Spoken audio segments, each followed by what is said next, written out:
Nderuar mëfti, të nderuar pjesëmarrës, nderuar familje, më lejoni që t'ju përshëndes dhe t'ju uroj për vazhdimin e një ecurije të mrekullueshme që tash po merrhov, pra për ndriçimin e figurave të dietarëve të shumtë që ka dhënë këto troje, të cilët kanë kontribuar gjithandej, ndërsa ne për arsye që tash më dihen dhe u thanë shumë siç as e kemi ditur.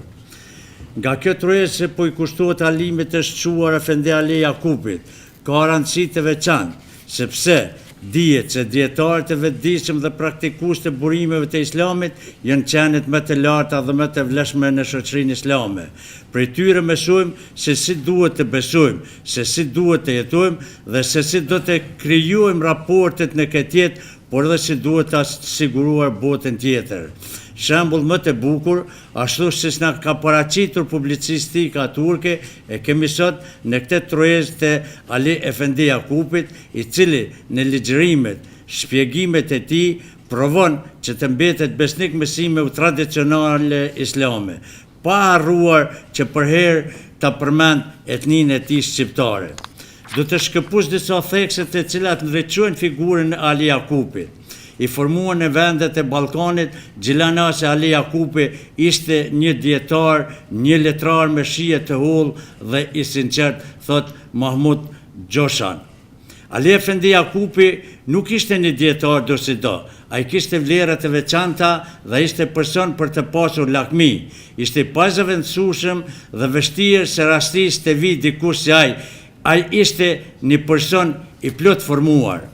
Ali Jakupi ishte nga ata dietar bashkëkohor që nuk i kishte dhënë pas dunjas, të ardhmës ngritjes në pozitë për të qenë në krye për poste apo njohje. Por më tepër ai ishte nga ata persona që të rrallë që nuk janë dhënë as pak pas gjërave që janë të refuzuara fetarisht. Fal aftësisë e tij, kishte dëshmuar se më të vërtetë ishte një thesar diturie, ndaj çdoja apasionuar pas diturisë drejtohet nga ai. Kështu filluam me një grup personash në një anë të merrnin mësim të gjuhës arabe dhe në anën tjetër i formuam rrethet mësimore hallkat e Ihya Ulumuddin dhe duke komentuar tefsirin e Ibn Kathir dhe të tjerë. Zontron të shumë gjuhë. Dhe ky fakt shpesh krijon të uti të bashkëbiseduesit e ndryshëm dhe pyesnin: a jeni turk? Ai përgjigjet me modestësi: jo, ne jemi shqiptar. Ali Efendi Jakupi kur u pensionua, atëherë ditë dhe natë ju përkushtua mësimit dhe nxënësve të tij. Ali Efendi Jakupi jetoi në një periudhë kur shoqëria turke kishte më së shumti nevojë për dietar dhe mendimtar, tamam sikurse në kohën e Gazalit, kur shoqëria islame gjendej në një dekadencë të madhe. Historia e mendimit njerëzor na ka mësuar se shpesh njerëzit në mendje ndritur janë ballafaquar me sfida të ndryshme. Edhe Ali Efendi Jakupi, që një prej dietarëve shumë të shquar që përballur me nevoja ekonomike dhe ju dash të punonte në fusha të ndryshme që nuk ishin lidhje me përgatitjen e tij intelektuale. Nuk e donte materialen. Bile, në një rast kur ja dërguan nga Xhelani $1.200 nga pasuria babait e tij, ajo ndi keq, por edhe ato e shpërndau. Libri që sot e kemi përpara është i mirë së ardhur, ofron një huri, por nuk e përmbledh as për sa afër me punën dhe veprën e tij. Kështu do të pohoj se Alaudin Kaja duke shtuar se në arkivin ton gjenden plot 26 letra të tilla. Diçka ngjashëm shkruan edhe Xhemaluddin Kapusos kur thot: korrespondencën private që ka pasur me një nga pasardhësit e dinastisë Osmane, princin Muhammed Shefket Pashën, ja kalon amanet Kadir Misoroglut që ta përdor në kërkimet e tij. Na pati thënë se letra gjenden akoma tek ai. Nuk ka lënë të shkruar. Nuk ka lënë vepra të shkruar, por formoi me qindra student, ndërsa librat e tij ja dhuroi bibliotekës së Fakultetit Teologjik Ilahiyat të Universitetit të Marmaris. Ali Efendi Jakupi ndoshta nuk ka lënë pas ndonjë libër të botuar, mirë po ka lënë shumë autor librash. Në fakt, ai nga që ishte angazhuar në mësimdhënësin e nxënësve të tij, nuk gjente kohë për të shkruar. Mustafa Atalla shkruan se Ali Jakupi, një gazetari në Libi, me 1970 i deklaroi: "Nuk jam angazhuar shumë me shkrime, deri me tani e kam angazhuar veten vetëm me lexime dhe shpjegime." Dr. Necdet Ilmaz shpreson se bota akademike është duke pritur punimet e nxënësve të denë dhe besnikët e tij rreth jetës, librave dhe korrespondencës që ai ka pasur. Ky dietar i madh, që ishte aq i lidhur me Osmanet, që cilë u qe me njoft, sepse e sollin islamin në Ballkan, dhe thot, si kurse mos të ishin ata, unë do të kisha kaluar si mos besimtar për kësaj bote. Për fat të keq, në vitet e para të rinisë së tij kishte përjetuar spastrimin etnik, gjenocidin dhe dhunën nga komunistët dhe serbët. Kishte parë me sytë e tij rënien dëshmorë të afërmit të tij dhe pikërisht nga kjo ishte ndikuar edhe psikologjikisht. Në libër është një rast shumë i vështirë kur rasti babait dhe të birit kur i qesin më pushkatu e serbet dhe kur në gurë shpojnë me si një djalin a i bon of, baba i thot jetër hebrejt mos bon of se para serve nuk duhet berë. Duhet thënë se në shtëpia ti ishte hapur për të gjithë, por sidomos për njerëzit e dijes, ilmit, ishte bërë një medrese apo një biblioteke hapur, edhe në kohën kur a ishte shumë i semur, nuk hoqi dorë nga mësimdhënia nxënësve të tij, thot Ali Riza Temel. Ali Efendi Jakupi, përveçsisht gjendjeve negative dhe zëmësisë që rrethonte, munduoj që të ishte entuziast dhe kudo që gjendej, me shakat e tij ishte burim, hareje dhe defrimi. Ato anekdota, edhe më tërheqëse i bente dialekti dhe theksi shqiptar, që kishte dhe nuk ngohë për shakur duke dëgjuar, thot po ashtu Ali Riza Temel. Kishte respekt të thellë dhe admirim për dietarët, kishte miqësi me ta, i nderonte dhe nderonin, por edhe figurat të rëndësishme politike si Ozalin, Erbakanin e të tjerë rrinte dhe diskutonte me ata për problemet aktuale. Do të përmende këtu shkaraze sepse u tha shumë, miqësinë me Mustafa Sabreun, shehul Islamin e fundit Osmanli. Ali Jakupi thoshte se Mustafa Sabreu Efendi ishte bërë si pjesë e familjes. Lidha ime me te, thot, ka qenë e hershme, me te kem kalua afërsisht 18 vjetë në Egjipt. Po i kaloj pak se... Mirë po përmendin një rast tjetër. Njëherë Egjiptin e kishte vizituar zogu mbreti shqiptarëve dhe kishte kërkuar që të takojë me shejhul Islamin Mustafa Sabreu.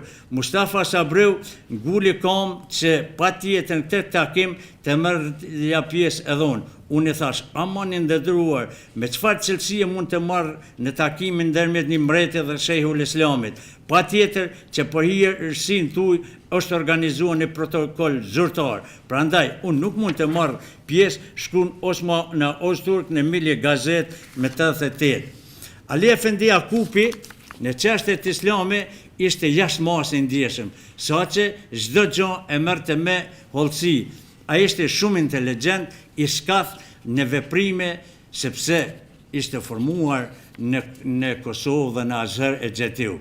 Ali Efendi Jakupi, për ata që e kishin nga dëshmërim për të mësuar shkencat islame, u gjendej pranë në çdo lloj forme, por edhe materiale. Hoxha, me të vërtet ishte një person i kulturuar dhe me informacione enciklopedike. Zate, në mënyrë kategorike, nuk jep të mësim pa u përgatitur dhe pa shiquar materialet paraprakisht. Derisa në një pikë kur vinte, thojsh ke Azizim, shpreha ati e njohur, e lem këtu. Ku i thonim, pse hoxh, deri këtu thonë të jem përgatitur. Ai në shpjegime me masën sille ndryshe, u shpjegonte sipas nivelet e tyre. Për shembull, ku vinin te kaderi, thoshte, kaloni këtë për ta. Me të gjithë ishte i afërm. Ulvi Kurugjiu tregon, sa herë që takoheshin me hoxhin Mahmud Bajramin, na lavdron të nivelin e dijes që kishte Ali Jakub Beu, një shqiptar të di kaq mirë turqishten dhe osmanishten, arabishten e zotronte në mënyrë shumë të thellë. me ndodhë që disa shprehje të shkurtra apo disa strofa në aspektin gjuhësor ta kem të vështirë të kuptoj. Kur takuam Ali Efendi Jakupin e pyes dhe be përgjigjet, Azizim Mahmud, kur me drejtoi kështu, në fillim me mërte zemrën, prandaj pastaj me shpjegon të kuptimin. Ali Efendi Jakupi ishte një i apasionuar pas Gazaliut. Ai thoshte, vallahu, i shtrenjtë im, pas jam prezentruar me Ja Ulumuddin veprën e Gazaliut, me kam mjaftuar. Ai e përshkruan të Gazalin me këto fjalë, në historinë e njerëzimit, ai është psikologu më i madh. Në këtë kuptim shtonte, vallahu, Azizim, me vjen keq për kohën që kam kushtuar veprave të lindjes dhe perëndimit pasi u kontaktova me Gazaliun. Sipas tij, askush nuk arrit ta kuptojë njeriun sipas Kuranit dhe Sunetit në nivelin e Gazaliut. Duke u nisur edhe nga natyra dhe personaliteti i tij, bëhet e qartë sepse asnjëherë nuk u shkëput nga lidhja e tij me Hijan dhe Gazaliun, që e pati nisur në Egjipt, e rujti edhe pas u vendos në Stamboll, ku u shpjegoi studentëve për 15 vite me radhë. Kjo sot mund të na duket e habitshme, por Gazaliu ishte njëri ndër mendimtarët më të shquar të kohës. Shumë prej veprave të Gazaliut, siç e dini ju të nderuar, janë përkthyer në anglisht, gjermanisht, francezisht e italisht, përveç përkthimeve të bëra në gjuhën e popullit musliman. Stili i tij gjithsesi është shumë i veçantë dhe me plot idioma. Ai mban me vete nuanca që vështirë mund të përkthehen apo të shpjegohen. Ndaj, kishte dietar që hezitontin për ta përkthyer, pavarësisht kapaciteteve intelektuale.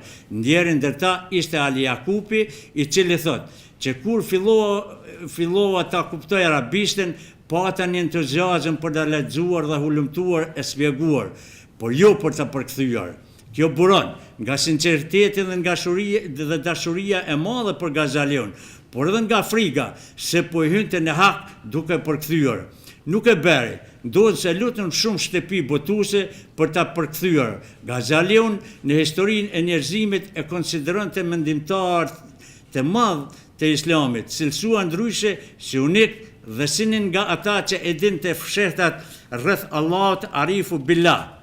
Ja si e shpreh një nxënës i tij Mustafa Bali, Ali Jakupi ma dialektin e tij të veçantë shqiptar, kur shpjegon të ato dy fletë mësimin nga libri Ihya, Hol dhe me një metodë të bukur me të cilën nuk ishim mësuar më parë, na tërhiqte vëmendjen.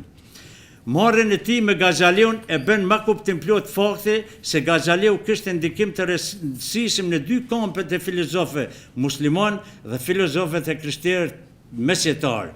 Ndikimi i Gazaliut kishte filluar me Raymond Martinin, dominikan dhe Aspania, që kishte shfrytzuar veprat e tij. Po ashtu edhe Margaret Smith shkruan në librin e saj, nuk ka dyshim se veprat e Al-Ghazalit do të jenë në mesën e parë për të tërhequr vëmendjen e dietarëve evropian. Pastaj, ajo thekson se më i madhi këtyre shkrimtarëve të krishterë që ndikuan nga Al-Ghazali ishte Saint Thomas Aquini. Pastaj, pati ndikim të Pascali, ke Descartes, me të cilën fillon filozofia moderne në Europë. Ani pse Descartes nuk e zën askund në gojë këtë ndikim, por ka plot të dhëna dhe studime që sugjerojnë që Descartes në masë të madhe ka qenë indikuar në ndikimin e shkrimeve të Gazaliut. Hështirane të shohim shumë ngjashmëri në mes të biografisë e Gazalit dhe atij të Descartes. Është i njohur në filozofi dyshimi Descartes, cogito ergo sum, mendoj dyshoj jam, ndërsa dyshimet e Gazaliu ishte mënyrë për ta njohur të vërtetën. Kur u shkput nga kjo botë, duke u futur në konflikt në thojza dhe të u kufutur në këndin e tij në xhaminë e Mevive, arritet të zbulon të vërtetësinë e shprehjes. Kush një veten ka njohur Zotin e tij, thot Hoxha Ali Jakupi në një intervistë të botuar. Është në libër. Pra, te Ali Jakupi, ndikimi i Gazaliut ishte ndryshe nga ai i Descartes.